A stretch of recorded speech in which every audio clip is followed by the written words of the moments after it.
Retomando, olá, retomando as nossas aulas de história da música, nós vamos tratar hoje, nós já temos entrada no período barroco, né? Como foi que tudo iniciou, os significados do barroco e tudo mais, a ideia do barroco e como isso se fortaleceu como um período histórico musical. A partir de agora, nós vamos entender como a música vocal teve uma importância muito grande na construção desse estilo. É justamente no período barroco que os gêneros musicais eles vão se firmar.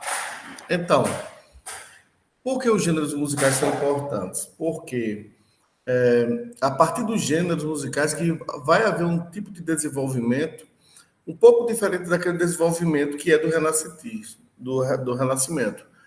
Ou seja, de uma música muito voltada para a religiosidade, certo? Católica, principalmente, tá? Mesmo tendo a cisão da igreja com uma nova igreja, uma fé luterana, que vai surgir aí, certo? E que vai fazer com que hajam reflexões que ajudarão muito a música, pelo estilo de música vocal, principalmente, que vai se difundir. A música instrumental, ela vai surgir justamente de uma necessidade social. E vocês vão entender por quê. A, tudo começou, praticamente, de modo bem, a grosso modo de falar, com a ópera. E a ópera, ela requisitava efeitos psicológicos, porque estava narrando uma história. E essa narrativa que se pretendia de uma música cantada, falada, desde o seu início, né? Quando foi criado esse gênero,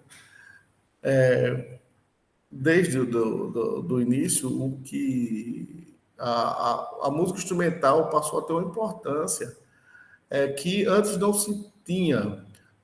Veja que durante o Renascimento, final do Renascimento e até mesmo início do Barroco, em relação à música vocal, os instrumentos faziam o quê? Dobramentos, ou seja, imitar a voz que estava cantando. E isso era uma forma de reforço sonoro. Tá? Com a ópera, a música instrumental passa a ter um papel diferente.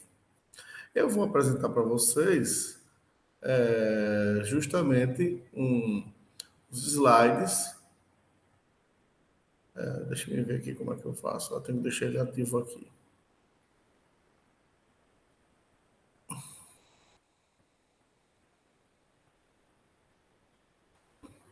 Pronto.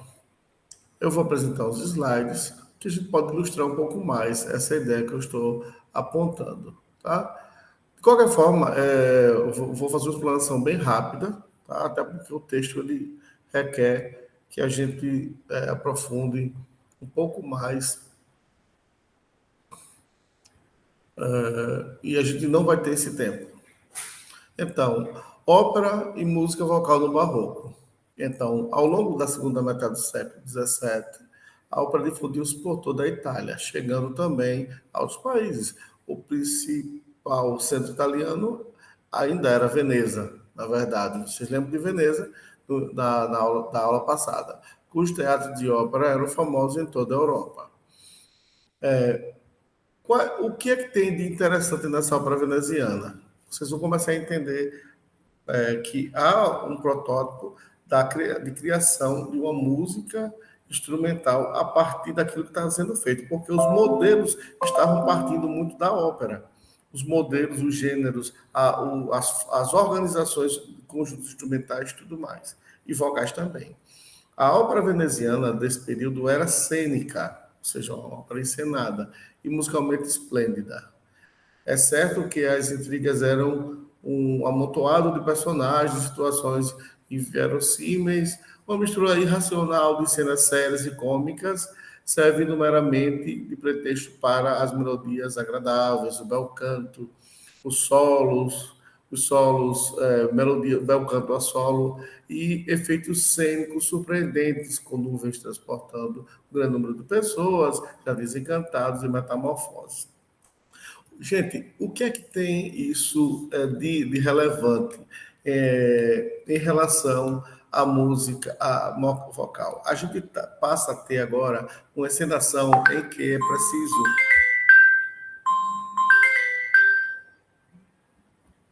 Estou na aula aqui rapidinho, viu? Um momento só, estou voltando, certo? Então, deixa-me ver. Meu telefone não para, gente, desculpa, tá? E o que é que isso é de interessante, esses enredos? É, como não existia uma organização,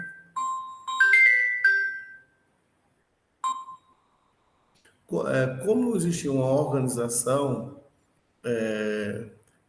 daquilo que estava sendo feito e que somente o drama do enredo não agradava ao público, existia uma necessidade muito grande de se buscar comicidade. Eram músicas que eram dramas, muitas vezes, que tinham várias passagens cômicas. Era uma espécie de novela. E mais, o público-alvo desse período, gente, é um período de ascensão das classes menos abastadas, né, que começam a fazer o comércio, e com isso, num porto no Porto de Veneza, que era o porto mais movimentado da Europa, praticamente. Então, é justamente nesse ambiente que se cria esse tipo de música, uma música de entretenimento. Não é mais aquela música religiosa, é a música do entretenimento, certo? E, por outro lado, para agradar esse novo público, então vem o virtuosismo. O virtuosismo vocal começa mesmo de forma ainda inicial, começa a atingir um nível muito interessante, tá? E nesse período, a gente vai perceber que o coro, praticamente, ele não tem mais aquela função que tinha no, na música renascentista. Ele agora é um adorno. O coro ele é muito menos usado e quando é usado tem um propósito, certo? E tinha que fazer, além de acompanhamentos das vozes e dos recitativos, apresentava um escasso interesse intelectual. A música instrumental estava justamente naquele período de início, tinha que se buscar caminhos para ela. Então, a área, nesse período, era a grande forma musical que estava em evidência, certo?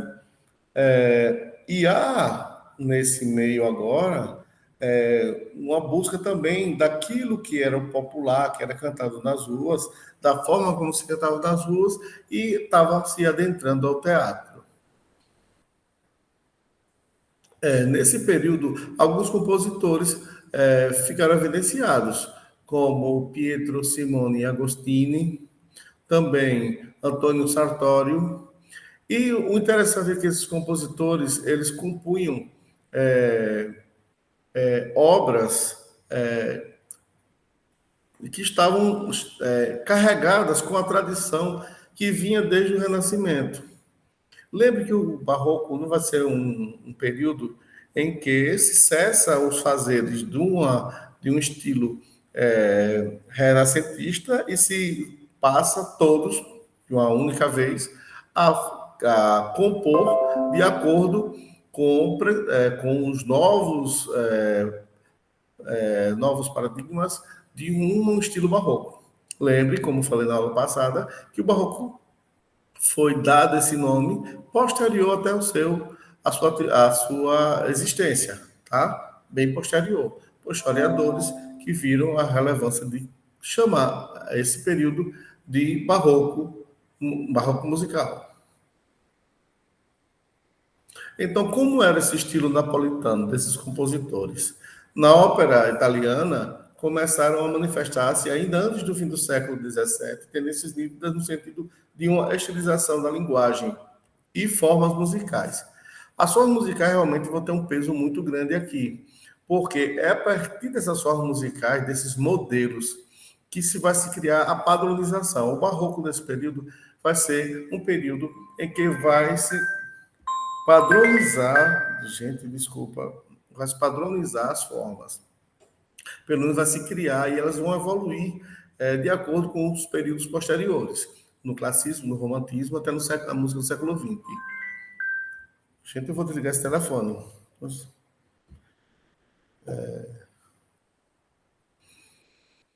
O resultado final, sim, desculpa, as formas musicais e de uma textura musical simples, concentrada na linha melódica da voz solista e apoiada por harmonias agradáveis ao ouvido. Harmonias agradáveis ao ouvido, vocês podem dizer assim, não, mas naquele período as pessoas escutavam uma música que tinha tais características. Que música é essa? Lembre-se que nesse período a música ainda não estava temperada, ou seja, não tinha o sistema temperado. Ou seja, o sistema de escalas definidas, as escalas geralmente no período não seguiam esse padrão que a gente tem hoje. Embora já existia, assim, um direcionamento para a tonalidade. A música não era totalmente modal, certo? Já existia uma linha que levava as resoluções harmônicas, certo? Só que o que muda agora? Aquele contraponto todo que estava sendo feito no Renascimento, ele foi deixado de lado. E agora você tem uma linha vocal, ou seja, uma melodia, e como acompanhamento dessa melodia você tem uma harmonia que, teoricamente, é mais simples, porque é muito mais organizada em cadências. Esse é o novo modelo.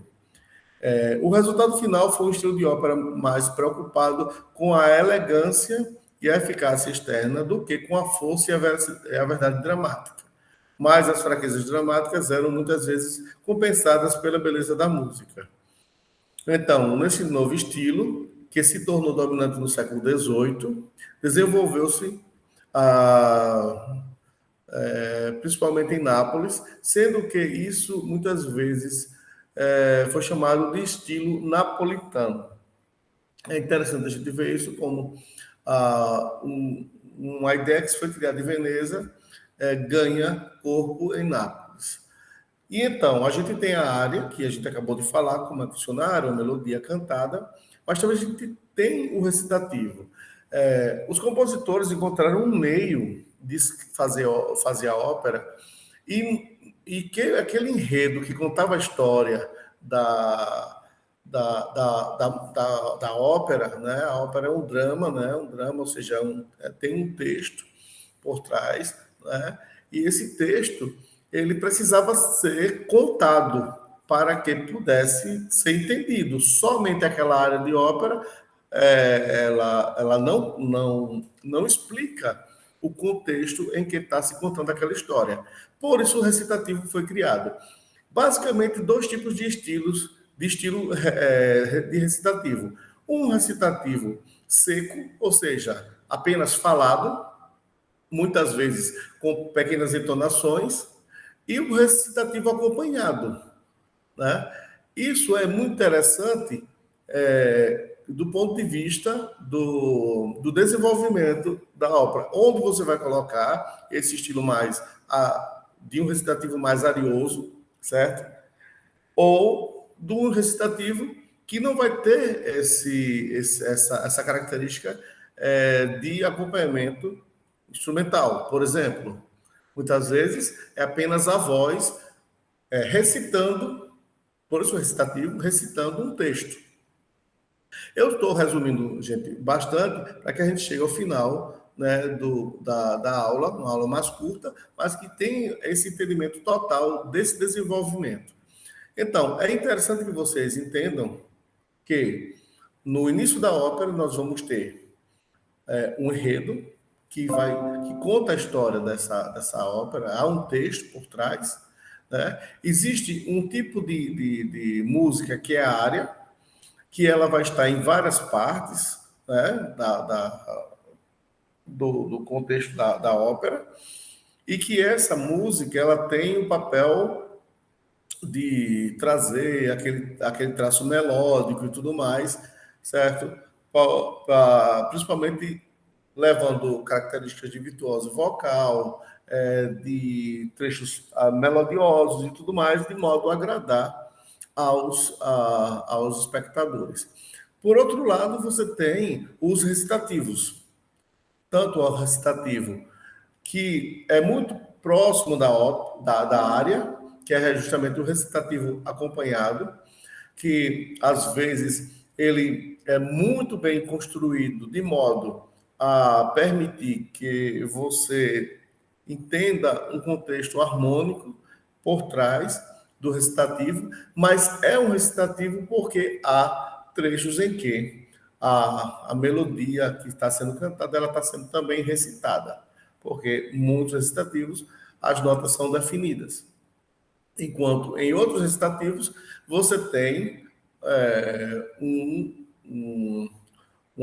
sem acompanhamento, seco, portanto, tá? Então, basicamente, é isso. Isso, na verdade, a gente está falando da ópera. Mas o que a ópera tem a ver com música instrumental? Eu vou parar aqui a partilha, tá? Para poder mostrar outras questões. A música instrumental, gente, ela nasceu praticamente.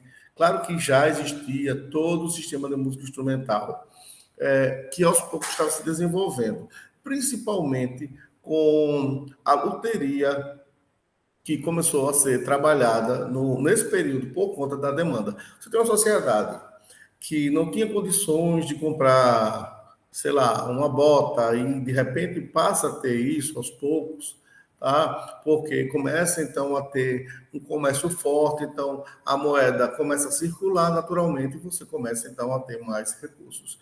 E sendo um centro, Veneza, por exemplo, ou Nápoles mesmo, em que há muita circulação de pessoas, naturalmente tem uma necessidade também pelo entretenimento. E a ópera encontrou esse espaço. E como a música instrumental passou a ter algum papel importante dentro desse contexto da ópera? Porque a ópera de início, a orquestra, ou seja, os instrumentistas, e a gente, quando fala orquestra, fala com o grupo que faz o acompanhamento, porque esse grupo ele evolui de acordo com os períodos históricos. Por exemplo, a orquestra do Romantismo ela tem uma característica, a orquestra do século XX tem outra, a orquestra do Classicismo tem outra, e a orquestra do Barroco também tem outra.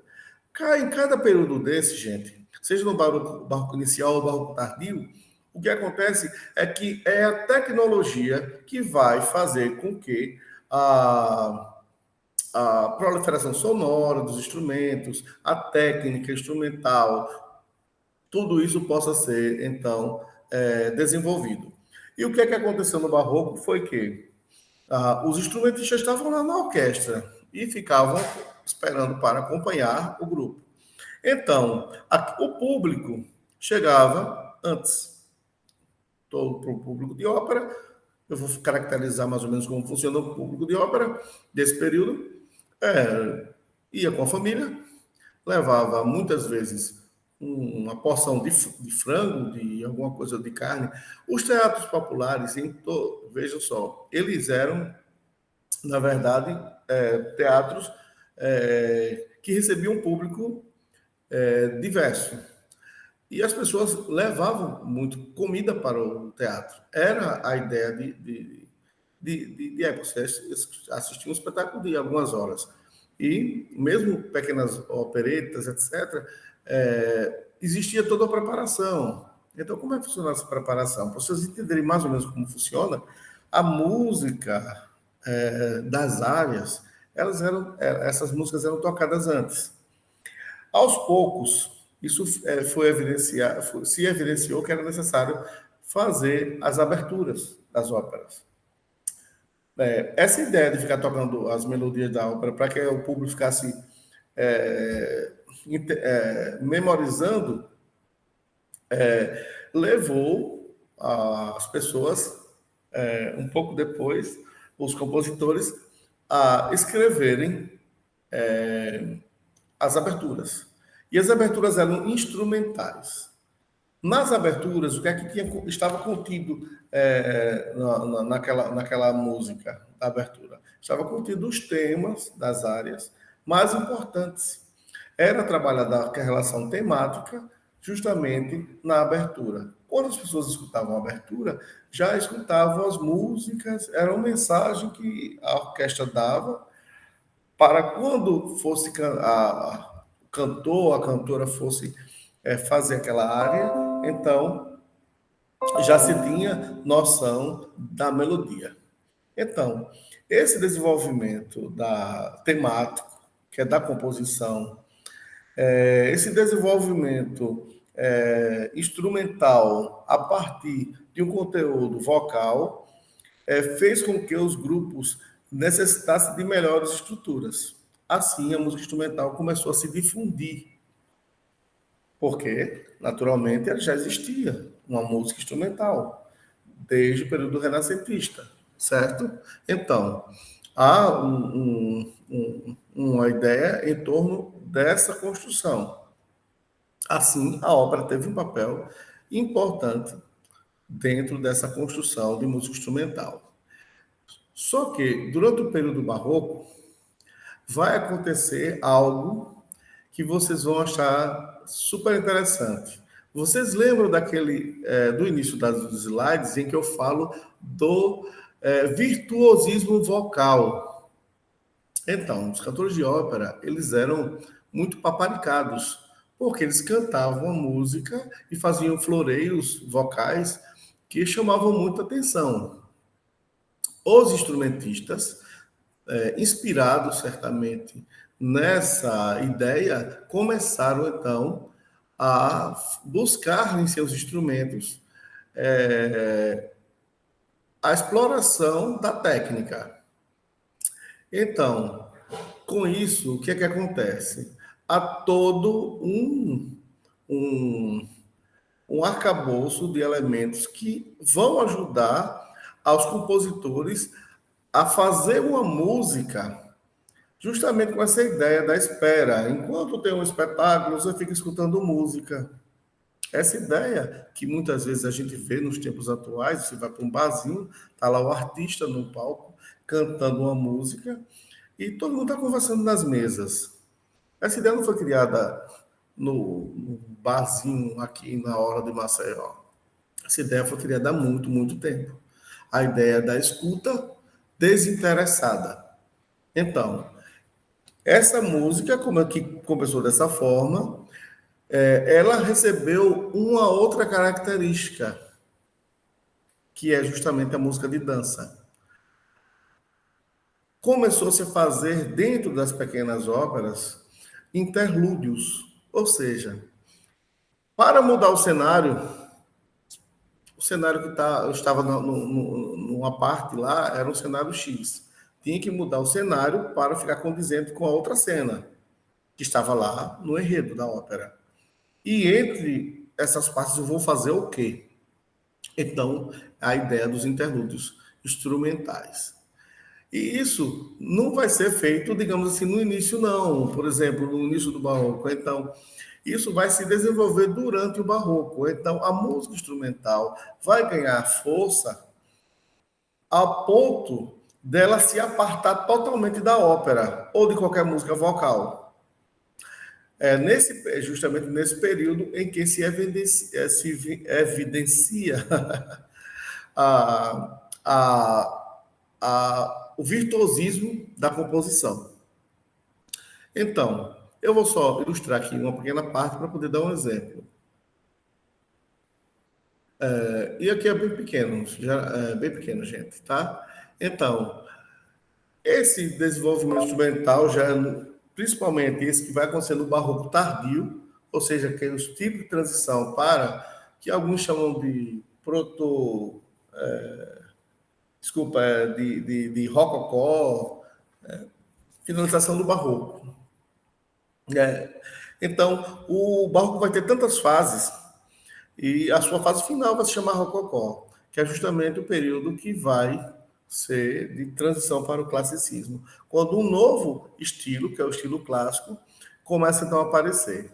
Lembrando que as características do barroco, de técnica, é difícil falar somente falando de ópera, porque a ópera é uma música mais leve em termos de, de, de oferta. A música é muito mais tranquila de se escutar do que uma música instrumental, principalmente do final do barroco.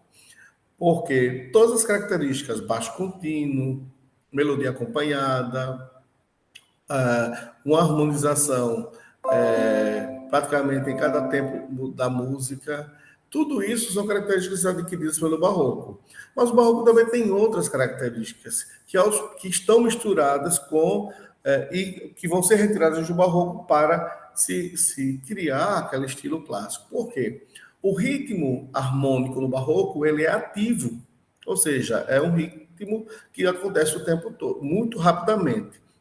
Então, para ir para o classicismo, então, o que os compositores fazem, ou seja, principalmente o filho de Bach, Carl Felipe Emanuel Bach, o que é que ele faz? É que ele, Johann Christian também, eles começam a fazer o quê?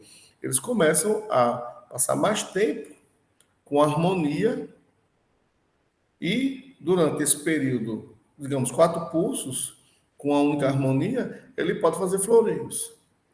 Ou seja, usar o virtuosismo que era tão importante no período do Barroco. Então, aqui eu faço um comentário. Se a consciência dos gêneros orientou os compositores na primeira metade do século XVII, em sua segunda metade, o meio de execução instrumental a que a composição se destinava condicionou fortemente a sua imaginação criadora. As potencialidades ofertadas pelo órgão moderno, aí a gente tem também toda a questão que eu falei de tecnologia. Está tudo se desenvolvendo, os instrumentos, né? Pelo cravo, e o cravo dos teclados, pela família dos violinos, inspirados na nova linguagem de estruturas formais, dá-se então a evolução da música instrumental de tecla e a música para conjunto. A família do violino, gente, vai ter um papel importantíssimo nesse contexto.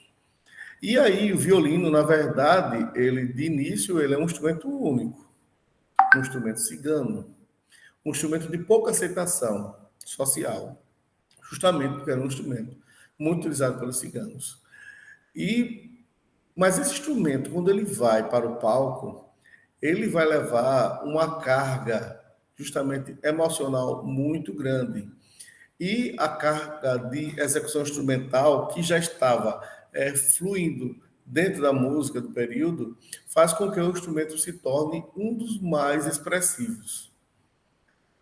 Isso é importante do ponto de vista do desenvolvimento, porque esse naipe que a gente conhece hoje de cordas, ele surgiu não totalmente, mas em parte, devido ao desenvolvimento do violino. E com isso vieram a viola, aquilo que era a viola da gamba, que estava no passado e que está na construção do que será o violoncelo, o baixo, né, que vem aí o contrabaixo, que vem dar sequência a esse desenvolvimento, certo?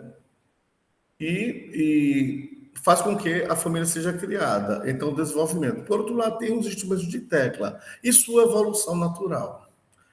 Você vai ter o órgão, que será um instrumento importantíssimo, ainda vai estar ligado a uma questão religiosa, porque os órgãos vão estar onde? Dentro de templos religiosos. O cravo, que passa a ser um instrumento que vai ser, digamos assim, adotado pelos salões de concerto, certo? Principalmente as salas de concerto, que a gente não vai falar de salões, né? Era feito para uma burguesia, certo? E esse instrumento começa a ganhar bastante ampliação da sua atuação. Então, os instrumentos de tecla vão ter uma particularidade do desenvolvimento do barroco. E até surgiu o piano forte, certo? No classicismo, tá? Então, dentro desses tipo, dois desenvolvimentos que nós estamos vendo de conjuntos instrumentais, nós temos instrumentos de tecla e obras escritas para instrumentos de tecla, como a tocata e fuga, arranjos corais luteranos ou de outro material litúrgico, prelúdio coral, ciclo, variações, a passacaglia, chicone, suíte, e a sonata, ou seja, a partir de 1700. Quando a gente faz sonata, gente, a gente fala algo para soar, a ideia. Uma sonata é uma música instrumental, por exemplo. A tocata, instrumento, também é muito parecido em termos de proposta. Isso em instrumentos de tecla. O que é que vai acontecer com os instrumentos de conjunto? Ou seja, instrumentos instrumentais. Poderia ser um conjunto de oboés e fagotes, poderia ser um conjunto de cordas, etc. Certo? Então, nós temos a sonata, tá? Sonata da Chiesa, certo? Ou seja, sonata de igreja. A sinfonia, lembrando que nesse período, gente, sinfonia geralmente é a abertura de uma suíte, é a abertura de uma ópera, é uma sinfonia. Sinfonia é isso, certo? Formas afim. A suíte, sonata da Câmara, e aí a gente vai falar da suíte nos dois estilos daqui a pouco, certo? E formas afins, e o concerto. O concerto aí é o concerto grosso. O que é o concerto grosso, gente? O concerto grosso é um concerto em que você tem um solista contra uma massa orquestral. Isso aí já tem a consolidação dos 1700 da música instrumental. Você escuta o concerto grosso, você escuta o quê? O solista vai fazer uma frase e a orquestra depois responde a essa frase. Mesmo quando o solista está fazendo, tem acompanhamento orquestral, mas quando entra o tutti orquestral, entra todo mundo contra o solista, como se fosse um duelo. A ideia do concerto é esse. E esse concerto chama-se concerto grosso. A sonata, nesse período, ela está em desenvolvimento. Portanto, ela vai copiar formas que já estão em evidência, como uma forma binária, ou seja, tem uma pequeno período A, depois tem um período B. Então, esse tipo de desenvolvimento vai ser muito característico do barroco. Ou seja, vai se copiar muito do que está se fazendo na música vocal e vai trazer para a música instrumental as formas. E na música instrumental ela vai se desenvolver. A ideia é essa. A suíte é um conjunto de danças. E já existia o padrão de fazer as danças numa sequência determinada. Era essa a ideia do período. Você tinha determinadas danças que aos poucos foram ficando tradicionais, como minueto, como rondó, etc. E que foram se consolidando. A sonata, a suíte, para vocês terem ideia, é a primeira obra sequencial instrumental. Por quê? Numa ópera, você já tem essa sequência de área recitativo, coro, etc. Uma sequência, né? De acordo com o enredo. Mas na suíte, não. A suíte, você vai juntar várias danças como movimentos de uma peça. A primeira peça vai ser digamos assim, uma gig, aí depois vai vir um alemande, depois vai vir um minueto, depois vai vir um rondó, numa sequência, como se fosse uma obra de concerto do classicismo ou do romantismo, certo? Essa é a ideia de construção e também da disposição dos andamentos. A suíte é a primeira a organizar, digamos assim, movimentos musicais com ritmos e com tempos diferentes dentro da mesma obra. E a suíte vai se desenvolver principalmente pelo desenvolvimento de uma música atrelada à dança, que é a música que vai estar nos salões, certo? E essa música vai ser muito requisitada no período barroco. É uma música para o entretenimento da aristocracia, das cortes, certo? Então, gente, basicamente é isso. O que é interessante a gente ver também sobre o período barroco é o quanto a música, a música, o quanto a música instrumental ela ganhou projeção. E nesse sentido, gente, eu vou trazer para vocês aqui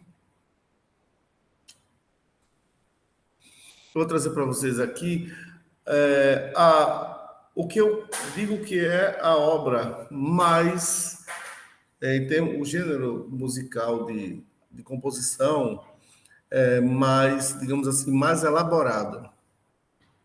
Uma fuga, ela é pensada, aqui está em espanhol, mas a gente vou traduzir aqui para quem não, todo mundo conhece espanhol, né? Não tem problema. Uma fuga tem uma exposição. Na exposição nós temos o sujeito. O que é o sujeito? O sujeito é o tema da fuga, certo? Na tonalidade de tônica, ou seja, na tônica, a tônica do, certo? E depois temos o contra-sujeito.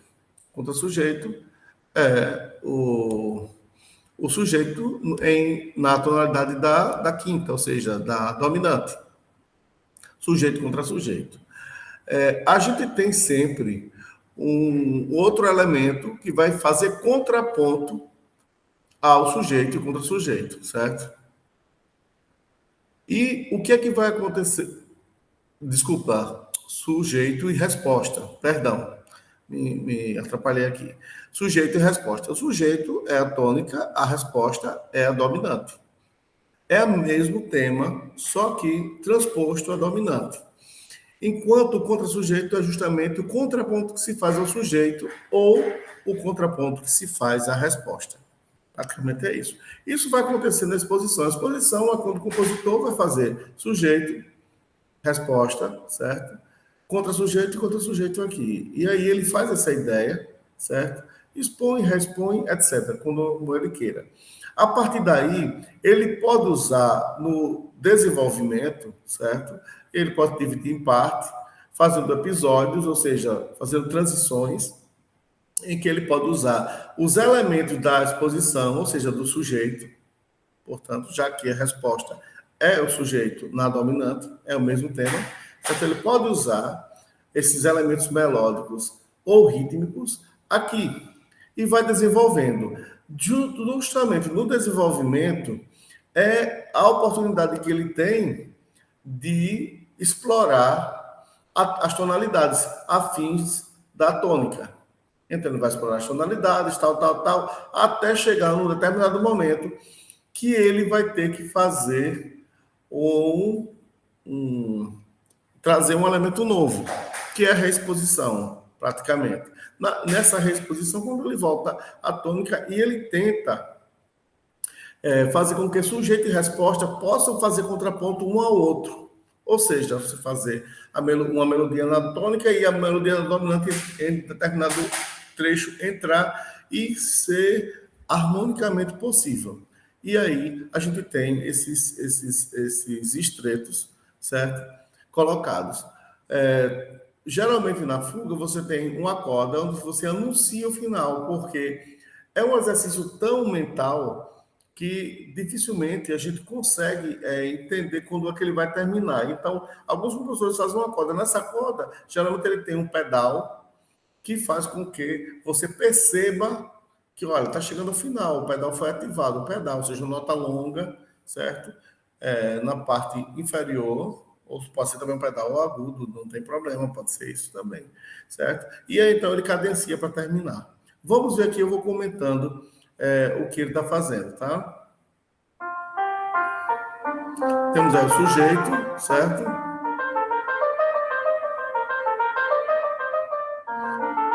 É o mesmo tema, percebem? Contra sujeito, sujeito.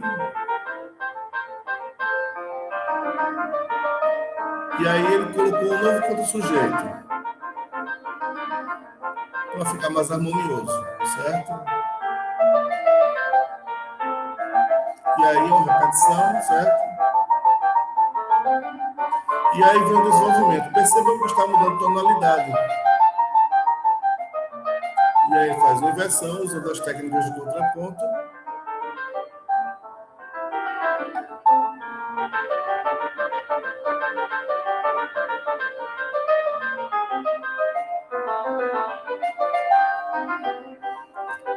E aí está avançando na tonalidade.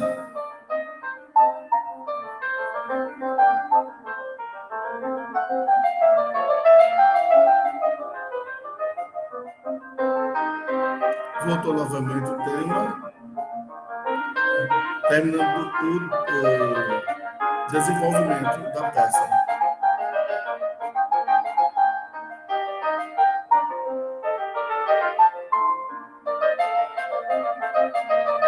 E aí,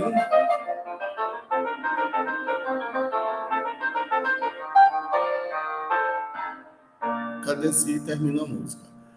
Essa fuga, gente, ela não tem, ela não é uma fuga que está completa, digamos assim, em termos técnicos. Assim, ela é muito bem construída. Deixa eu parar aqui. Em termos técnicos, é uma fuga não escolástica, mas livre, certo? Ele não usa todos os elementos, ele não tem a intenção.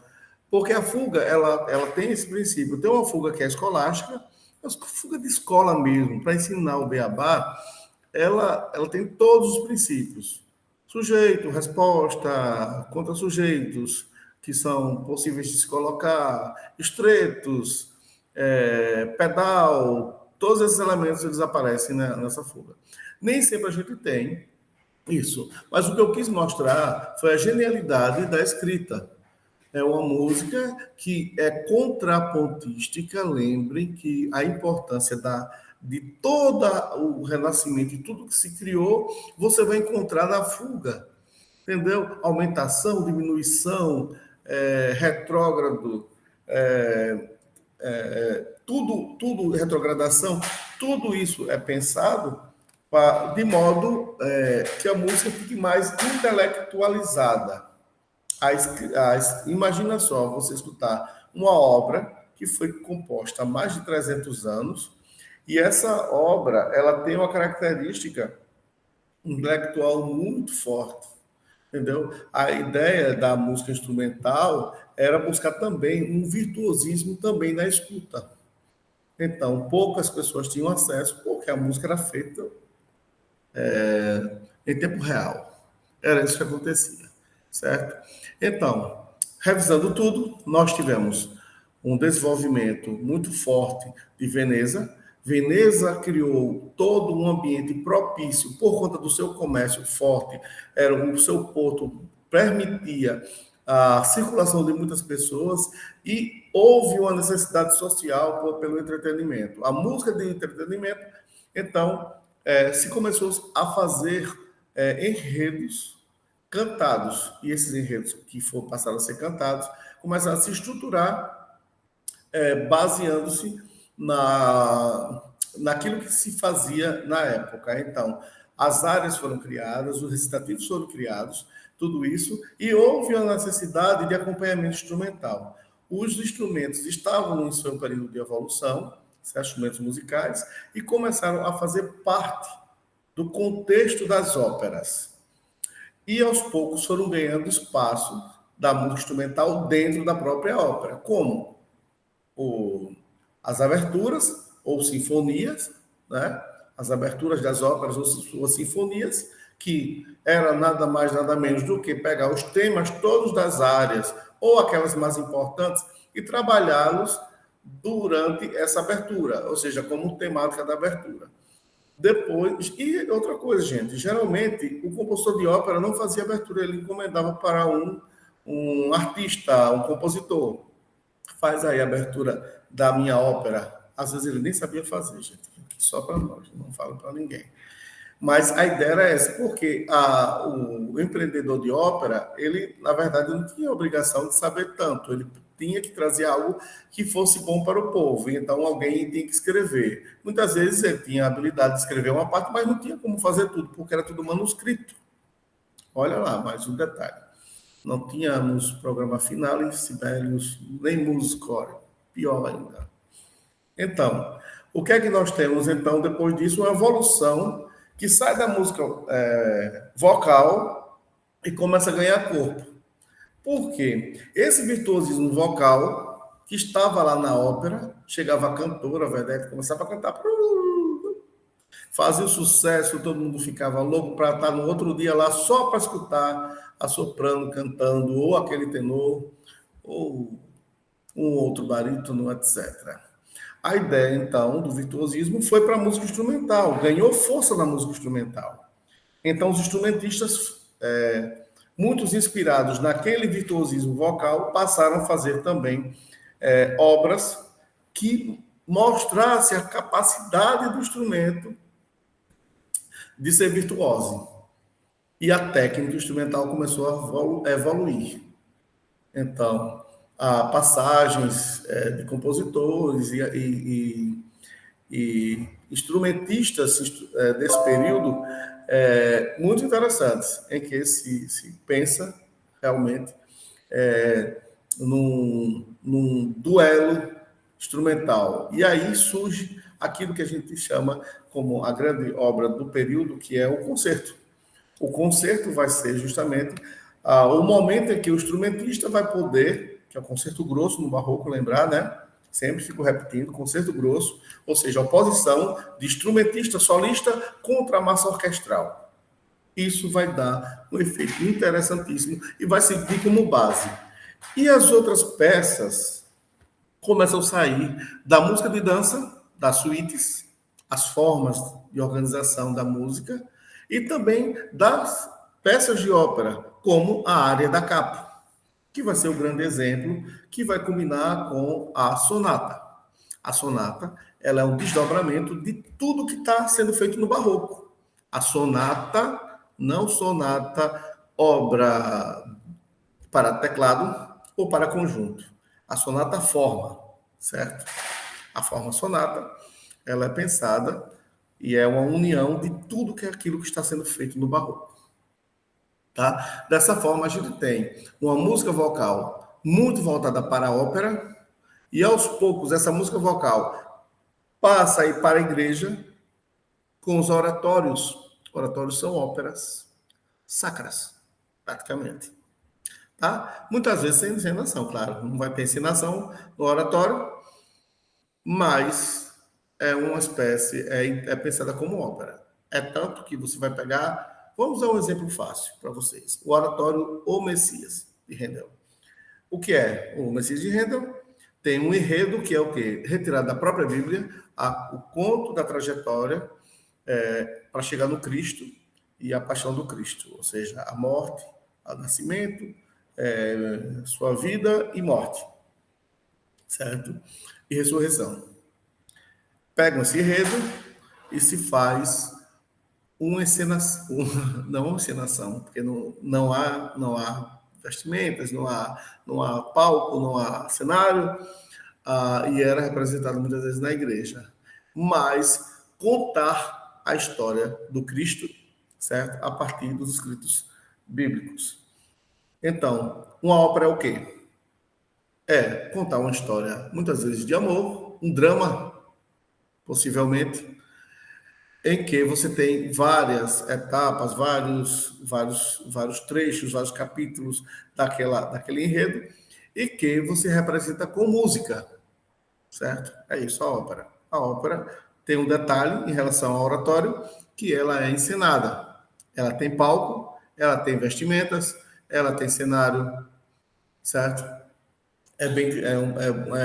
O mesmo, entre aspas, estilo, só que um é sacro e outro é profano, por assim dizer. Tá? Então, gente, basicamente é isso. A partir desse desenvolvimento, a gente vai ter dois grandes polos, de divisão, que é justamente a música de tecla, que vai ser uma música de virtuose também, com cravo, a evolução do órgão também nas igrejas, certo? E, posteriormente, a criação do piano forte, certo? E, por outro lado, tem a música instrumental, de conjuntos, que essa vai também ter uma particularidade, que vai se associar muitas vezes, a música da dança, certo? Vai estar muito associada à música de dança e vai coletar muita coisa da música de dança. Mas a ópera também se aproveita disso, certo? Colocando trechos que são de dança dentro da ópera. Isso no futuro vai virar algo novo, que é o quê? O balé, que é a orquestra, é a dança e é o enredo, como uma ópera, só que no cantado. Pronto, gente, é isso. Eu espero que vocês tenham entendido o que é o barroco, a importância do barroco para os outros períodos e como o barroco foi pensado de modo a absorver toda a cultura que estava musical que estava lá no Renascimento, certo? Os coros, o contraponto, certo? Tudo que foi adquirido ganhou peso justamente nesse período barroco, que é o período dos protótipos de tudo, da forma musical, certo?